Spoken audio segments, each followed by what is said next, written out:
Right, folks, welcome to another episode of Moving Parts. I know we haven't been here for a while.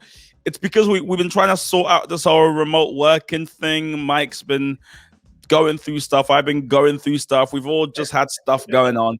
Right. We're back now. And I should just probably just start by saying, Mike, how have you been? Are you good?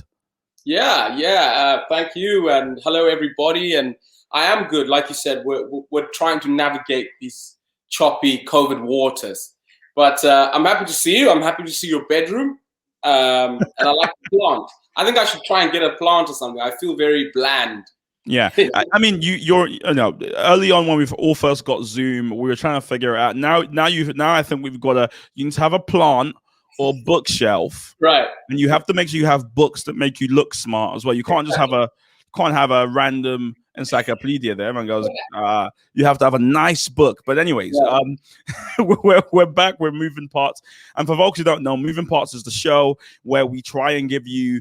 We try and take a deep dive, if you like, into some topics, political in nature. We started in America, but now we're broadening things out a bit because we're looking at the UK context as well. So every single week on the weekend, we'll take you through some of these topics and really show you all the moving parts happening with them. My name is Mike Omni, or MT, and I'm the editor-in-chief of the Commentators Network. I'm joined, of course, by Michael Mpofu, who's our political editor.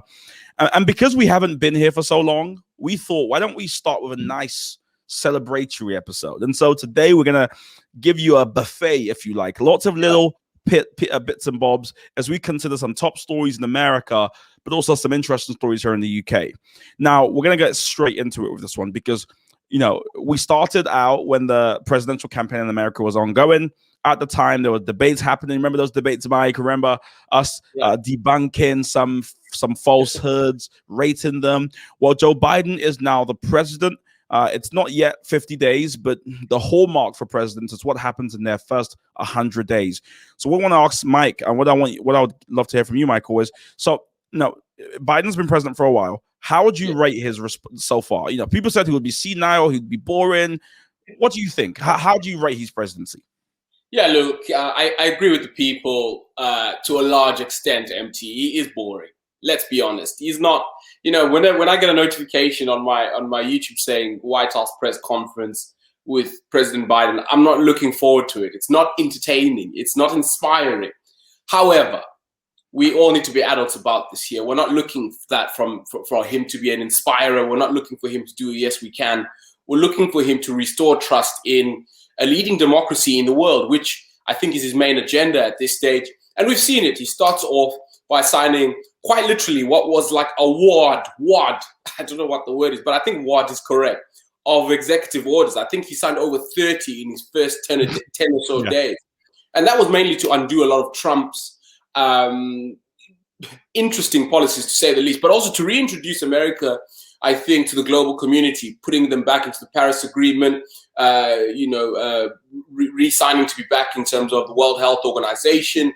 So establishing key trade policies through the signing of a pen.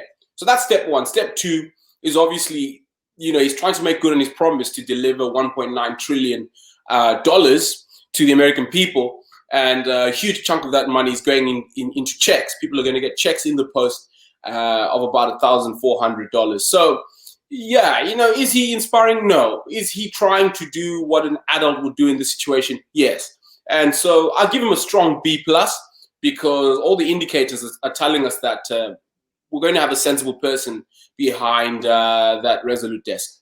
Yeah, it'll be very interesting to see, of course, how the American economy bounces back. Just released in the UK, we now know that the UK economy in 2020 shrunk by 9.8%, essentially 10%. That is unheard of. That is literally the biggest shrink we've had. In fact, the size of the UK economy now is the same size it was in 2013. Wow. Right, that's how far back 1 year has set us back. But so it'll be interesting to see how Biden and his stimulus package, whether it does boost the U.S. economy, which is so important as China emerges. People are starting to rethink the projections they made before, because the idea was that the Chinese economy would overtake the U.S. by 2035, but now it's looking like it might be a lot sooner if the USA doesn't sort that out. So it'll be interesting to see how that goes. Of course, I know you said, Biden isn't, inspirational or isn't kind of, bombastic. We all know what Mike's really saying. The person who is bombastic, I'm not sure if he's inspirational, maybe inspirational in so much as he inspires insurrection. But we know that. Did you like that? Right. We know that currently ongoing is Donald Trump's impeachment trial. It started last week, Tuesday, and we saw two different camps of folks, prosecutors and Trump's lawyers, come out to make the defense, right?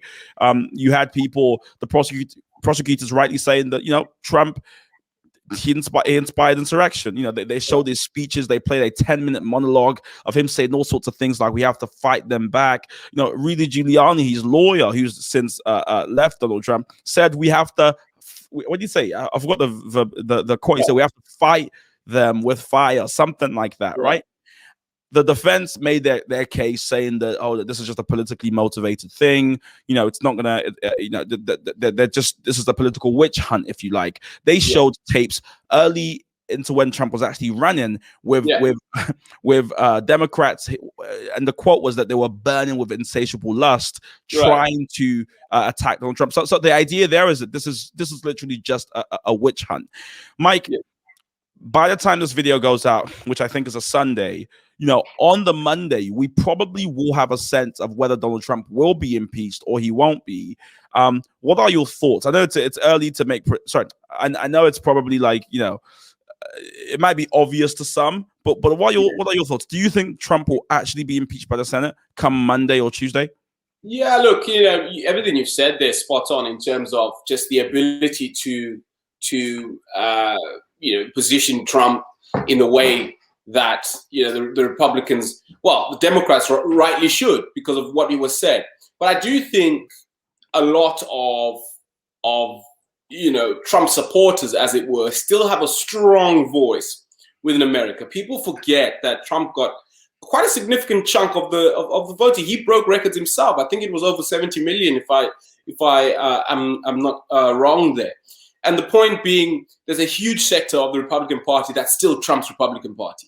Yeah. And there's still a strong majority, if you would, who came in on a Trump ticket. People who were elected on the Trump ticket are sitting in those houses of Congress, those houses are the House of Senate. So I would argue there are not enough Republicans that will cross the line, because you need about 17 to vote with the Democrats. So at this stage, I would say, no, sir. As much as one would argue that there should be some consequence for a sitting president to cause an insurrection, which is what this is all about, and of course blocking him from running again. But I don't think there are enough people who are brave enough within the Republican ranks to break rank. For this one, I'm sure there'll be what politicians like to term a three-line whip. You vote with the party or else. Yeah, you're right, and the numbers so far indicate exactly what you've said. When the first vote you had was whether the trial was actually constitutional. And so we expected, of course, Republicans to say no and for Democrats to say yes. We did have some Republicans move over. However, it was only 4 Republicans to move over, and that moved over. And as such, that may be tricklings of bipartisanship, but it's in no way watershed whatsoever. In fact, the Senate Minority Leader, Mitch McConnell, didn't vote with the Democrats. And he's a good litmus test for where the rest of the Republicans are. So if he's not voting, unfortunately, this might, again, be much ado about nothing. It's one of those optics things again, with it. Democrats can say that he was twice impeached, but really, if he runs in 2024, I think the Democratic Party is in trouble, because right now it's Kamala Harris, who probably will be seen as the most natural successor. We know that Joe Biden won't run again because he's called himself the transition candidate. He's only going to be there for 4 years. He's also slightly further along. Again? He's also slightly further along. Well, I don't want to bring that up, but we can talk about that too. But the question becomes, who runs against Trump? Because Trump will almost certainly run again. And if you ask me, just to make an early political prediction, if Kamala Harris runs, she will lose. Right. Do you agree with that? Yeah, no, do you agree with that prediction? Yeah, you know, you and I have had this conversation off air before about how ultimately, you know, love the fact that she's broken essentially a barrier, you know, centuries old. You know, we've had white males dominating the White House. Barack Obama, first black president. Now she's the first black VP. And there's a sense that, wow, this is, you know, quite a watershed moment. And it is. But unfortunately, there's a huge chunk of middle America that would find that bridge a little too far to cross. And that's the unfortunate reality, you know. So whoever runs for the Democrats needs to appeal to that base in the same way that Obama managed to bridge that gap in both of his runs. And in the same way that, of course, we know Joe Biden did, where you effectively appealing to a working class white population and engaging them on bread and butter issues. So can Kamala be the one to do it? It's tough. And it's no fault of her own. And that's the issue. It won't be any fault of her own. So I would argue the Democrats need to spend some time. I know they've got a difficult situation on their hands. Coronavirus, the economy, fair game. But they also need to spend some time thinking about what the next 4 years or post-Biden White House looks like and potentially start grooming candidates. Yeah, absolutely. And the sooner the better, I think, as it goes in America. Well, let's move away from America for a bit and let's come straight back to the UK, because in the UK, me and you were having an interesting conversation about the Labour Party as it currently stands. You know, it's well long established kind of political order for the opposition to do very well in times of crises, because all you have to do is just say what you would have done. And we have nothing to rate it against.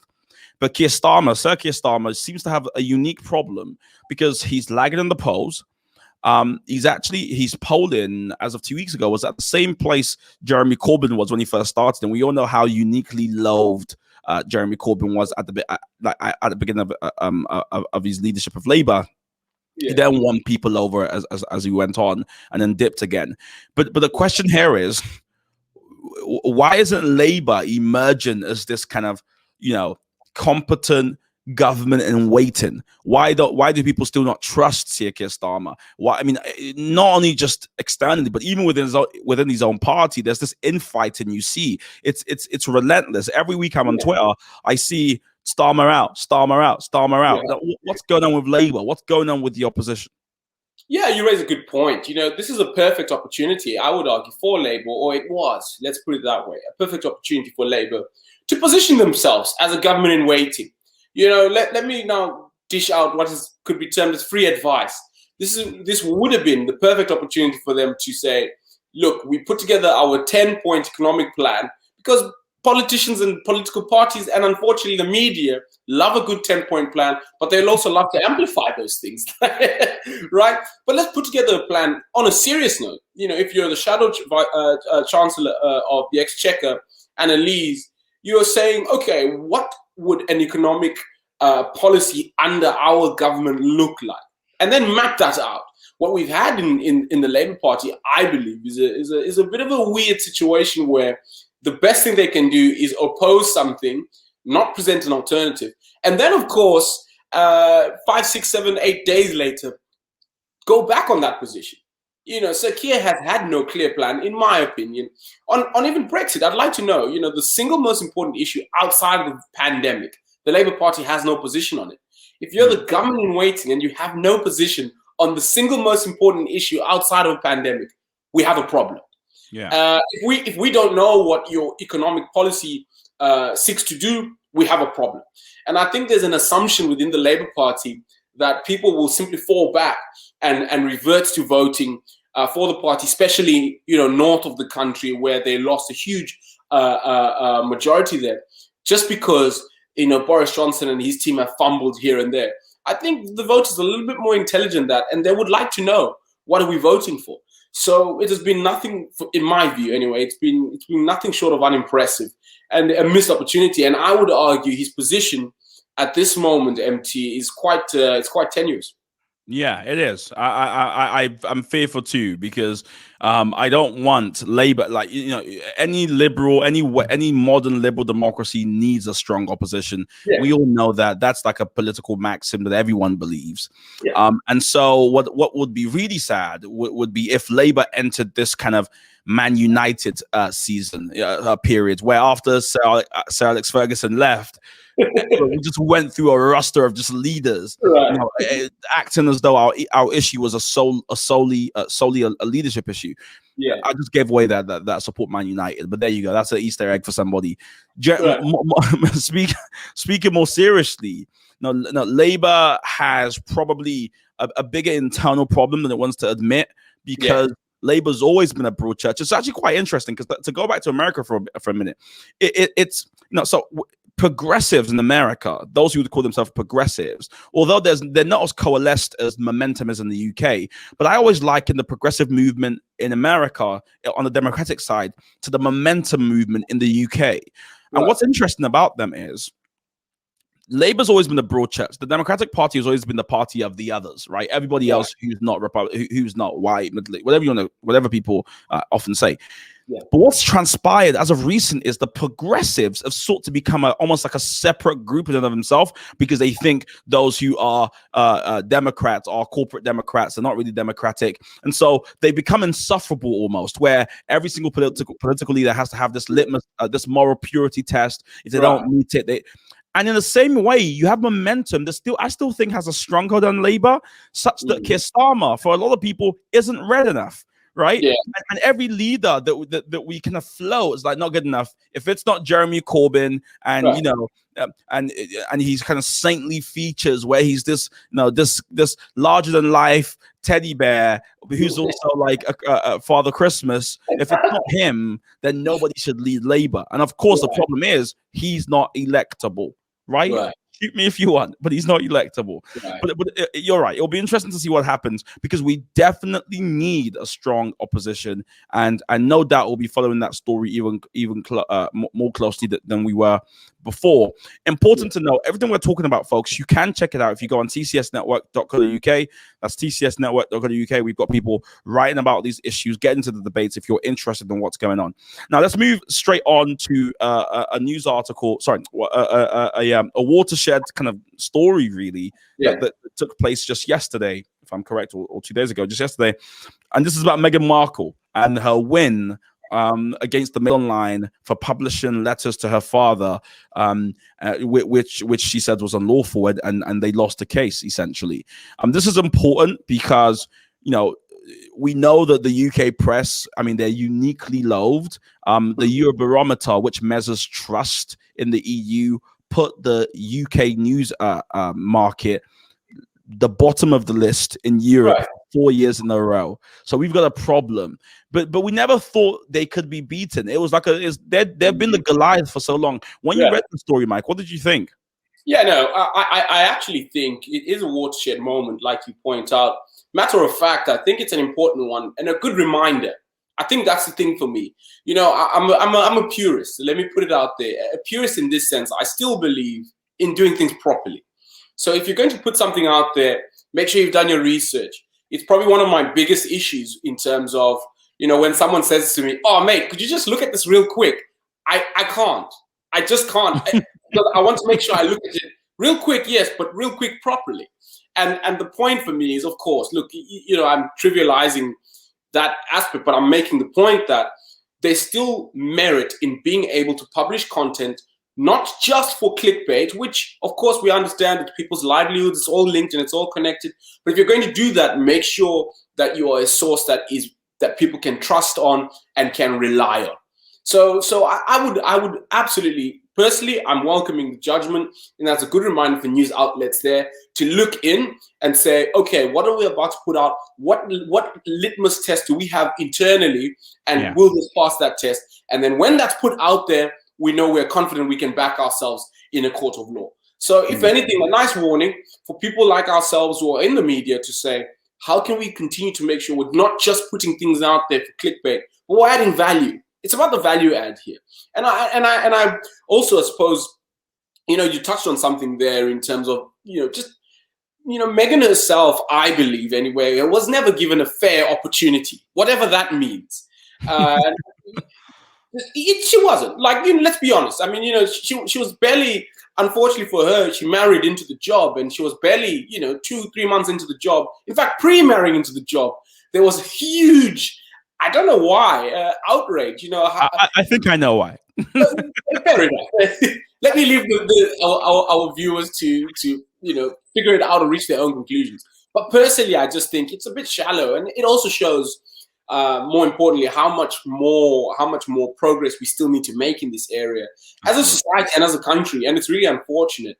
But I'm really pleased for her, and I'm really just pleased in general for us, because it gives the public an opportunity to say there's still some avenues you could use if you feel hard done by. There's still channels that you could use to make sure that whatever's being put out there against you should stand the test in the court of law. Yeah, I mean, folks, if you're interested in the story, you can check it out again, TCS Network for the UK. Yeah. Mike, I want to end with a big question, which I've been thinking about, and is, the UK government. It's very easy to take jabs at them. I say this all the time when I go into these clubhouse chats, and you've got young people like, Boris Johnson's dumb, and you're like, yeah, good one. That's a funny one, isn't it? Yeah, it's really interesting. I noticed you were on last time. I do want to get your thoughts on that, but I don't know if this is the right forum for it. But just on this bigger question, it's easy to take jabs at the government, but I do think the government has clearly done some things right, and they've done some things wrong. They took a right bet in ordering and pre-ordering lots of different vaccines, which now we kind of lead the world really in terms of how many vaccines have been administered. Just last week, we heard that over 14 million people have had their first doses. So that's a good thing. Yeah, it's made some mistakes when you think about the Eat Out to Help Out scheme. You think about the fact that a lot of policy hasn't been consistent and cogent. There's all these other things that we can talk about. But when you reflect as we reach and race towards the first year anniversary of the vaccine, first year anniversary of the lockdown, is the UK winning? Are we winning in this kind of fight against the invisible enemy?